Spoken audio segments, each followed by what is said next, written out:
মৌরলা মাছের পাতুরি কাসুন্দি আর লাউ পাতার জাদুতে একেবারে অন্যরকম স্বাদ।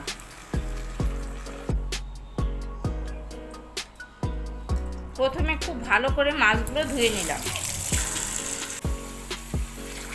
আমি মাছের মাথাগুলো ফেলে দিই, ইচ্ছা করলে মাছের মাথাগুলো রেখেই রান্না করা যায়।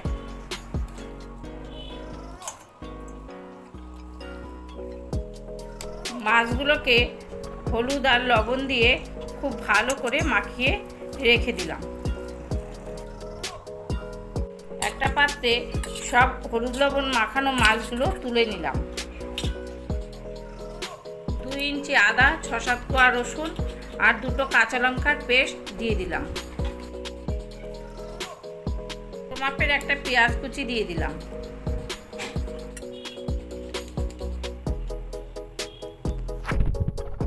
বাজার থেকে কিনে রাখা কাসুন্দি 3-4 চামচ মতন দিয়ে দিলাম।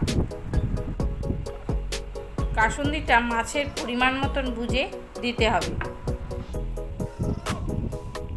সামান্য মিষ্টি দিয়ে দিলাম, এটা পছন্দ না হলে স্কিপ করা যেতে পারে। 1/2 চামচ মতন হলুদ দিলাম, সামান্য লবণ দিলাম। হলুদ লবণটা একটু বুঝে দিতে হবে, হলুদ লবণ মাখানোর সময় দেওয়া হয়েছে। তারপর কাঁচা সর্ষের তেল দিয়ে দিলাম। খুব ভালো করে এই সবগুলো মিশিয়ে নিলাম চামচ দিয়ে।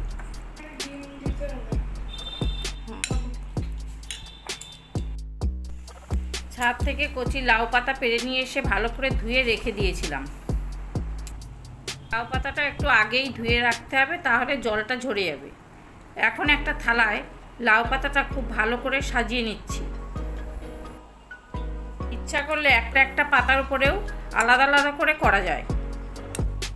আমি একটু চেষ্টা করি অল্প ঝামেলায় একই টেস্ট পাওয়া যায় এমনভাবে করার। তাই সব মাছগুলো পাতার উপর সাজিয়ে একসঙ্গে দিয়ে দিয়েছি। কয়েকটা কাঁচা লঙ্কা আর অল্প সর্ষের তেল আবারও দিয়ে দিলাম।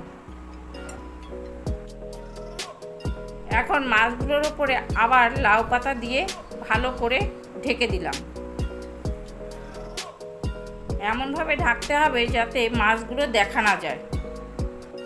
এদিকে গ্যাসের ওভেন অন করে কড়াইতে সামান্য তেল দিয়ে দিলাম।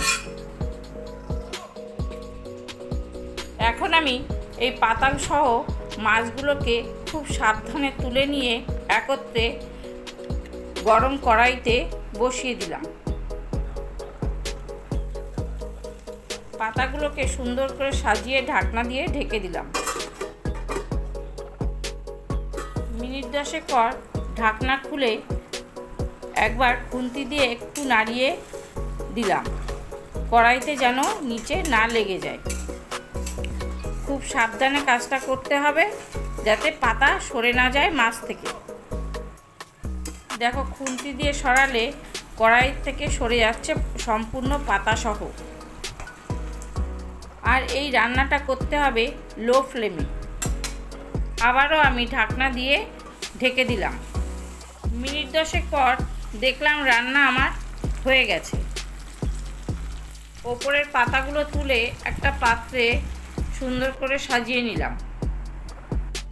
এখন মাছগুলোকে খুব সাবধানে পাতা সহ তুলে উল্টে পাত্রে রেখে দিলাম।